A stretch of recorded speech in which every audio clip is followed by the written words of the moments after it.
الحمد للمتوحد بجلاله المتفرد وصلاته دوما على خیر الانام محمد۔ ناظرین محترم، رکوع برکوع قرآن فہمی کے سلسلے میں آج ہم قرآن مقدس کی 15ویں سورہ مبارکہ سورۃ الحجر کا خلاصہ بیان کریں گے۔ یہ سورہ مبارکہ مکیہ ہے۔ اس کی ایک آیت 13ویں پارے کی آخری آیت ہے اور اس سے آگے پھر 6 رکوعوں پر مشتمل یہ سورہ مبارکہ ہے جو 14ویں پارے میں موجود ہے۔ اس کی آیات کی تعداد 99 ہے۔ اس سورہ مبارکہ میں اہل مکہ کو اللہ رب العزت کی قدرتوں اور اس کے کمالات دکھائے گئے اور کچھ سابقہ نافرمان قوموں کے احوال ان کو بتائے گئے اور ان کا انجام بتایا گیا تاکہ اس کو دیکھ کر سن کر یہ لوگ عبرت حاصل کریں اور اپنی عاقبت برباد کرنے سے باز رہیں۔ ناظرین محترم، سورۃ الحجر کا پہلا رکوع، اس کی ایک آیت 13ویں پارے میں ہے، 13ویں پارے کی آخری آیت مبارکہ، جس میں ارشاد ہوتا ہے کہ یہ اس کتاب اور قرآن مجید کی آیتیں ہیں۔ اس کے بعد پھر 14واں پارہ شروع ہو جاتا ہے۔ پہلا رکوع اس میں یہ بتایا گیا ہے کہ کفار یہ آرزو کریں گے کہ کاش وہ مسلمان ہوتے۔ وہ کب یہ آرزو کریں گے؟ اس کے حوالے سے مفسرین بتاتے ہیں کہ یا تو یہ نزا کا وقت ہے یا پھر قیامت کی ہولناکی کا وقت ہے، جب عذاب کو اپنی آنکھوں کے سامنے دیکھیں گے تو اس وقت اس طرح کی آرزو کریں گے۔ تو رب تعالیٰ نے اپنے پیارے حبیب صلی اللہ تعالیٰ علیہ وآلہ وسلم کو مخاطب کر کے ارشاد فرمایا کہ محبوب، آپ ان کو چھوڑیے، یہ دنیا کی لذتوں کے سبب حق کو قبول کرنے سے معروم رہے ہیں، عنقریب یہ اپنا انجام جان لیں گے۔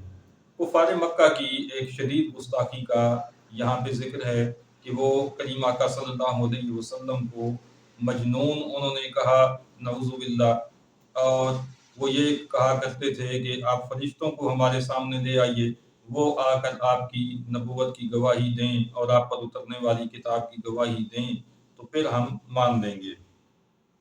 اللہ رب العزت نے ان کے اس گستاخی اور اس سوال کے جواب میں ارشاد فرمایا کہ اگر فرشتے اتر آئیں، ہم ان کو اتار دیں تو پھر تمہیں مہلت نہیں ملے گی، اگر پھر انکار کیا تو فوری طور پہ عذاب کا شکار ہو جاؤ گے، اس لیے اس طرح کے مطالبے مت کرو۔ اور جہاں تک قرآن مجید کا معاملہ ہے، رب تعالیٰ نے ارشاد فرمایا کہ ہم ہی نے جسے نازل کیا ہے اور ہم ہی اس کے نگہبان ہیں۔ اگلی امتوں کے لیے بھی ہم نے رسول بھیجے مگر انہوں نے ان کا انکار کیا، سرکشی کی۔ اگر ہم ان کفار کے لیے آسمان کے دروازے کھول دیں، آسمان میں ان کے لیے دروازہ بنا دیں اور یہ دن کے وقت اس سے چڑھ کر آسمان پر بھی چلے جائیں، تب بھی ان بدبختوں نے ماننا نہیں ہے، بلکہ یہ پھر بھی کہیں گے کہ ہماری نظر بندی کر دی گئی ہے اور یہ کھلا جادو ہے۔ سورۃ الحجر کا دوسرا رکوع جو کہ 14ویں پارے کا بھی دوسرا ہی رکوع ہے، اس میں یہ بتایا گیا کہ اللہ رب العزت نے آسمانوں میں برج بنائے اور ستاروں سے آسمانوں کو مزین کیا، شیاطین سے آسمانوں کو محفوظ کر دیا۔ اگر اب یہ آسمانوں کی طرف جانے کی کوشش کریں تو روشن شعلوں کے ذریعے ان کو مار کر فرشتے بھگا دیتے ہیں۔ زمین کے بارے میں ارشاد فرمایا کہ ہم نے زمین کو پھیلایا اور اس پر لنگر ڈال دیے تاکہ یہ حرکت نہ کر سکے، اور اس پر بہت سی چیزیں، بہت سی اجناس اگائیں تاکہ لوگ ان سے اپنا رزق اور روزی حاصل کریں، اور اللہ کے پاس ہر چیز کے خزانے ہیں، اس کی قدرت بڑی وسیع ہے، اس کے پاس کسی چیز کی کوئی کمی نہیں ہے۔ ہوائیں رب کے حکم سے چلتی ہیں، بادل اس کے اتارنے سے نازل ہوتا ہے، اور مارنا جلانا اللہ کا کام ہے۔ تمہیں بھی اور تم سے پہلوں کو بھی قیامت میں رب تعالیٰ دوبارہ زندہ کر کے اٹھائے گا۔ تو جب اللہ رب العزت ان ساری قدرتوں کا مالک ہے تو پھر اسی کو ماننے کا حق ہے۔ جب اللہ رب العزت ان ساری قدرتوں کا مالک ہے تو پھر تمہیں چاہیے کہ اسی کو اپنا معبود مانو۔ 14ویں پارے کا تیسرا رکوع جو سورہ حجر کا بھی تیسرا رکوع ہے، اس میں اللہ رب العزت نے یہ بتایا کہ ہم نے انسان کو بجتی ہوئی مٹی سے بنایا۔ تخلیق آدم کے بعد پھر فرشتوں کو رب تعالیٰ نے حکم دیا کہ ان کو سجدہ کیجیے۔